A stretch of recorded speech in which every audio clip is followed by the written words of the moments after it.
both stay over here, so. Let me see if I can remember. Oh. He does.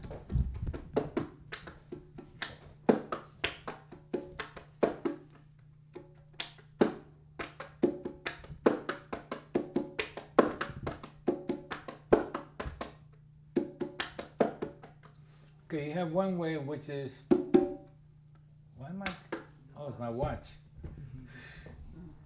Sorry about that. Be still.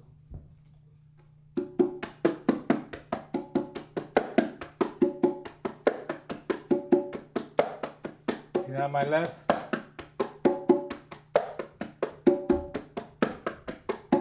And the way with the old way was, so we would have, I suppose,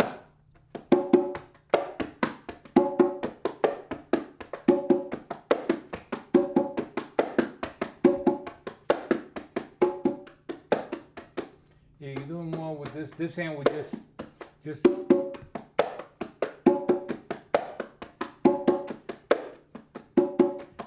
the old way is, so there is a difference.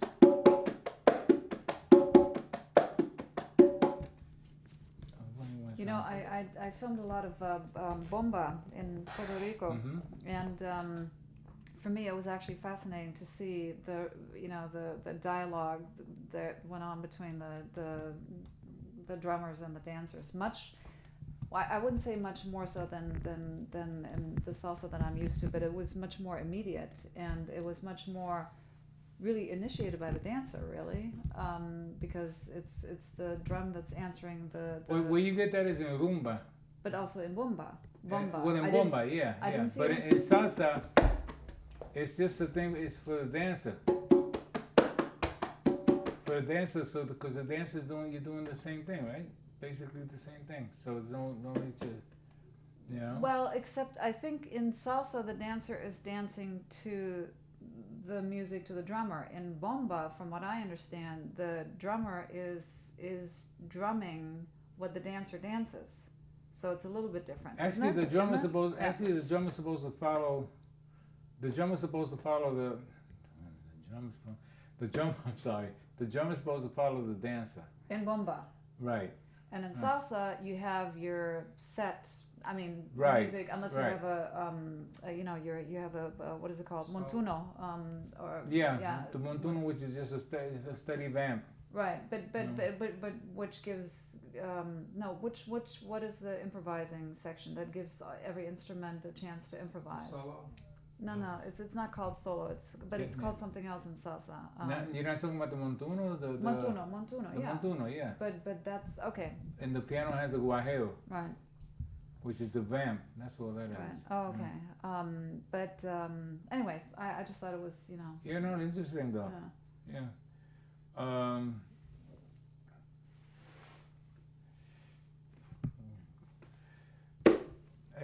I'm over here looking funny because of the No, it's just that I don't tune the drum up so high. That's probably because it's sitting on that thing. No. This is good for a quinto to have two more playing under you.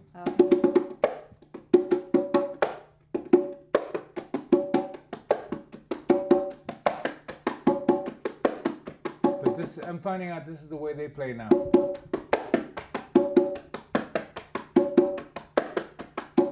And the way we used to play it was.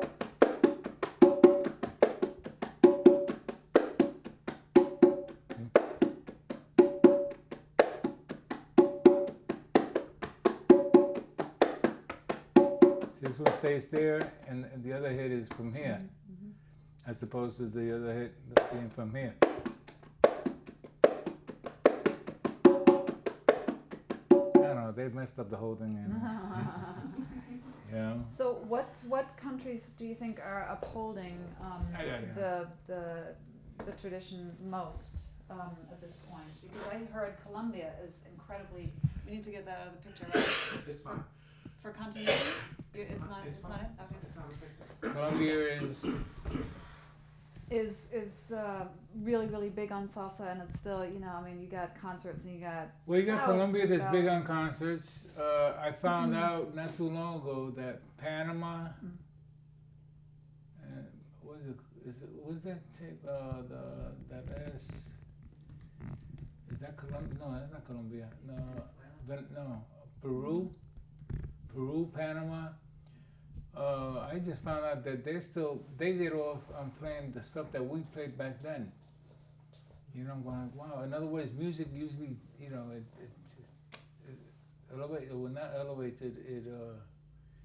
it changes somewhat, you know, the styles and all that. But no, they're still playing the old styles. And I'm going, cool. So if I went to Panama or something like that, we would have no problem. Except that we'll be playing you know, everybody be playing, saying the same thing. They're playing the same thing, you know. And to us, that's what we'd be thinking, you know. But no, it's just weird. But I know it's Colombia. I mean, Panama. Yeah. And especially with us. When I say us, I'm talking about Willie Colon and Hector Lavoe.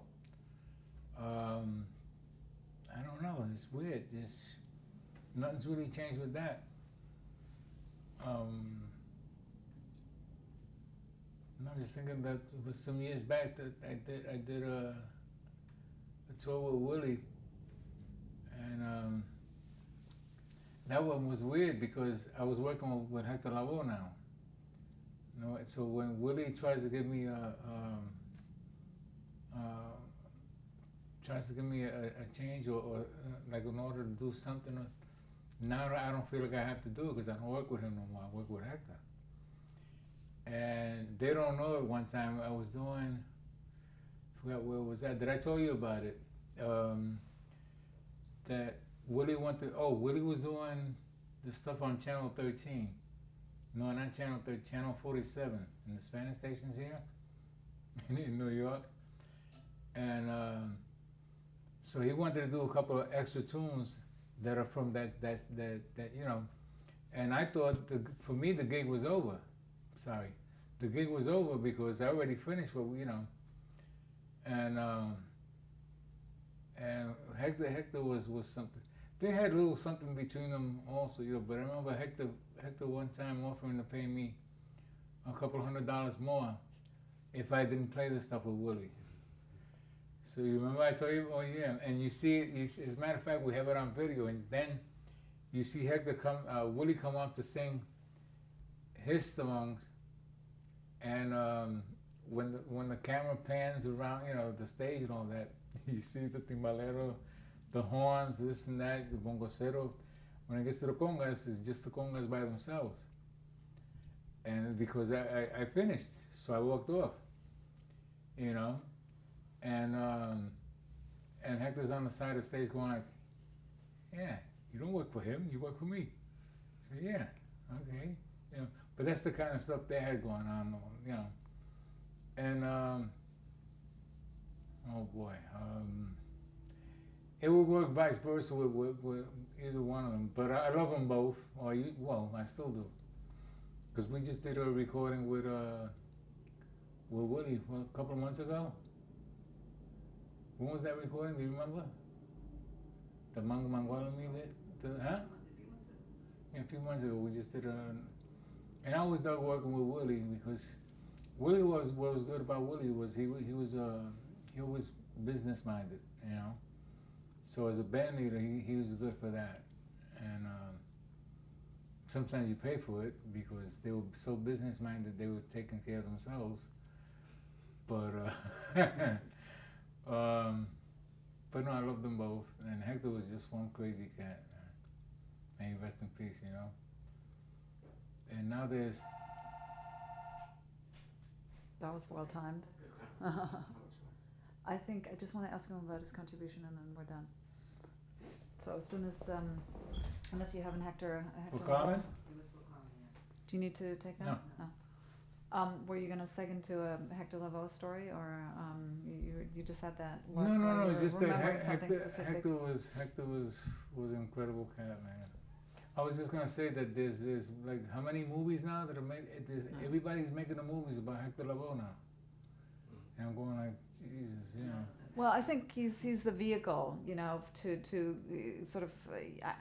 He's the vehicle, and the you know through which the times, the Fania era. Yeah, but what kills me is, see, with Marc Anthony, I work with Marc Anthony, with Paul Simon doing the Cake Man.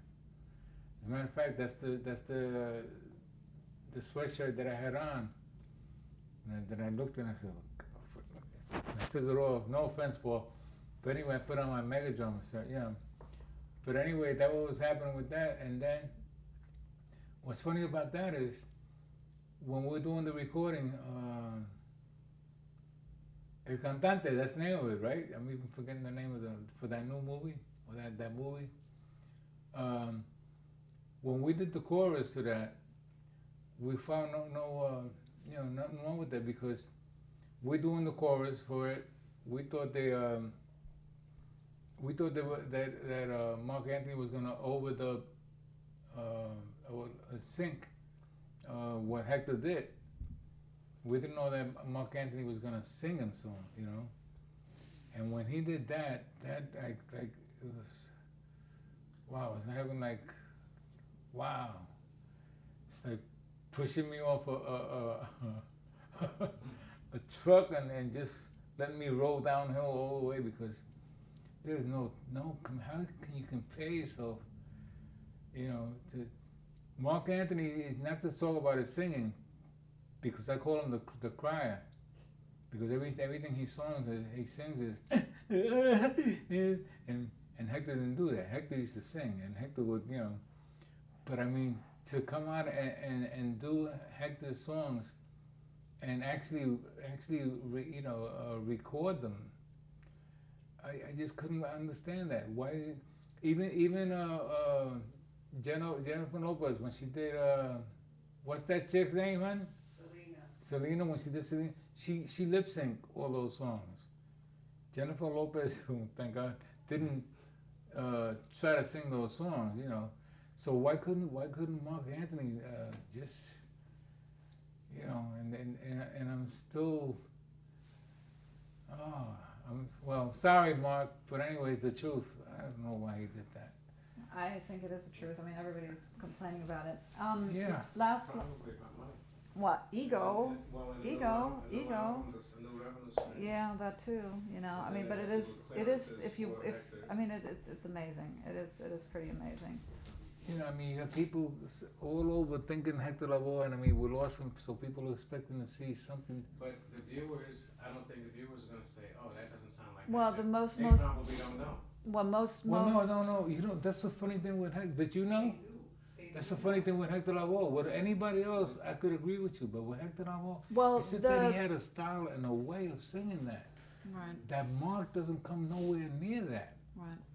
You know, even the accent. I mean, Marc has got an accent, believe it or not, when he's singing, and you know, but and Hector's accent is not even there. It's no, people can hear that, because I know of a lot of people that actually walked out the theater, not because of the acting, but because of the singing. Mm-hmm. And that's you know, wow, heresy. Wow, yeah. Last question, Milton. What is your legacy? Your contribution to I mean, I will say salsa, because sure. I know you're playing other music, but to salsa. To salsa, I feel fortunate that I worked with guys like Willie Colon and Hector Lavoe, Eddie Palmieri, all the Conjunto Clásico. Yeah, it's just there's so many recordings, and where I feel fortunate was not in my playing so much, because I did a lot of that, but in a lot of these recordings that I've done, or this music, I've done doing choruses, doing vocals. So I'm grateful that I was able to do both, you know, and get by doing that, you know. I mean, I would get called, sometimes I get called to do a gig playing congas. When they call me to do congas and to play and do chorus, It's very rare I got called for that. Because when I got called for something like that, it was either for recordings. So I get called for recordings, for actually gigs, doing vocals, and then I get called for gigs playing. When I'm playing, I'm not doing vocals, and I feel good about that because they're not gonna hire me to do a gig where I'm playing, and where I'm playing and actually doing a chorus, because it's gonna cost them a lot more, you know. So I get called for one thing or the other. But no, just the fun that I had doing that. It's what I consider my music, being Puerto Rican, and doing it at a time where there was no such thing as Puerto Rican music and Cuban music. It was at a time where it was all considered Latin music, and it was so much more fun. You know, first of all, I have fun calling it Latin music. You know, because and a lot of guys, you play jazz, yeah. You play Latin, yeah. You know, they don't ask me, do you play Puerto Rican or do you play Cuban? You know, so I'm glad that's still going on, because it's all the same. It's all the same. You know, I'm playing the same acts, doing the same thing. The feeling was different. Where you had the difference was in the tunes themselves. Some tunes swung, some tunes didn't swing. The ones that didn't swing, you can tell by looking at me. As a matter of fact, you see it on a lot of videos. You see by me playing. Sometimes I'll be doing a TV show, and we have a lot of tapes of that where you see me chewing gum, and that's because I find it so boring. The tune's so boring or something like that, and or sometimes I'll take one drum, even though I got a lot of guys like Hector Lavoe himself that thought I was playing two drums. On one at the British gig, he thought I was using two drums. I was playing one. It's because the way you apply to that one drum, you can make it sound like two or three if you know how to do that. You know, but no. So in other words, it all depended on the tune, whether it's a boring tune or a swinging tune. I don't need to be playing. I never wanted to play something where I got to be soloing all the time, because I'm far from soloing all the time. I rather just be, just keep time, and then in that time to throw little licks here and there to to give a donation. What is it? Adornments. Yeah, adornments to that particular rhythm. Where a lot of times people will tell me they're at a gig and they would tell me, how'd you do that? What'd you? Because I'll lay out a lick when nobody's looking, and then as soon as they turn around to be looking, I'm back to playing time. And I used to love to do that. I used to do that purposely, and I just love playing that music. But what I love more than anything else is just playing music. To be able to play music and play the drum and the music, and it doesn't have to be Latin music. It doesn't have to be jazz. Just playing music, good music, like I said, or it's either good music or bad music. But Latin music is always there's always a little rush to it, because there's always a swing, a different swing to Latin music, and I'll always love that.